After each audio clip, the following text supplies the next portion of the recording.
All right, a moment ago, Ryan Brent, you were showing us that live image from New Hampshire. The rain line's not that far away, but it doesn't seem to be moving quickly. No, yeah, and the best chance for any rain through the afternoon will be close to the New Hampshire border and up in the western mountains. So I think most of Maine is dry, but there will be a few showers. This is the chance. We'll keep an eye out. That's right. And we're kind of in for an unsettled stretch through the night tonight. We have a frontal system off here to our west, and there's really humid air on the other side of this warm front. And tonight it will be much more muggy, and it will be humid tomorrow too.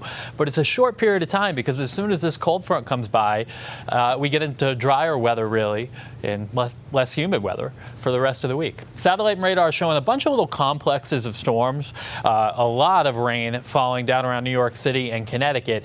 There's no lightning in this area of rain coming into New Hampshire right now. It's mainly light to moderate rain, but there are some downpours in southwestern New Hampshire.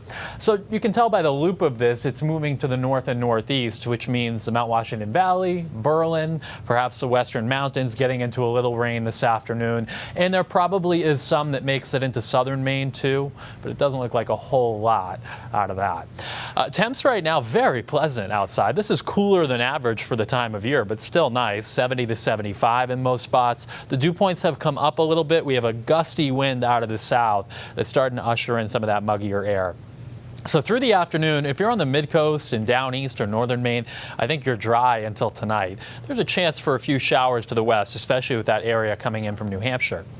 And then tonight's forecast, it really depends on where these complexes of storms end up. It's not going to be an evenly distributed area of rain, but there will be showers, downpours, and scattered storms through the night. And it will be much more humid tonight, too. Not going to be a night where you want the windows wide open because the mugginess will be in the air. And by 6 o'clock tomorrow morning, most of the rain's to the east and north. I think we start out with a fair amount of cloud cover tomorrow morning.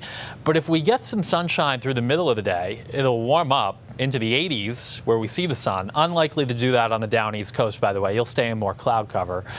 And we've got a chance to pop up a shower or thunderstorm tomorrow afternoon. And there could be some gusty winds in anything that does pop up. This particular model not doing a whole lot, but I do think the chance is there tomorrow afternoon and evening for a quick passing downpour or storm. And then after that, the dew points start dropping and it's much more comfortable through the end of the week.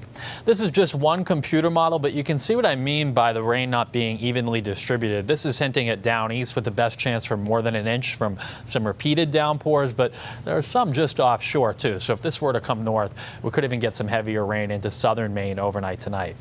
After that, high pressure building in from the west, and it looks great Thursday, Friday, Saturday.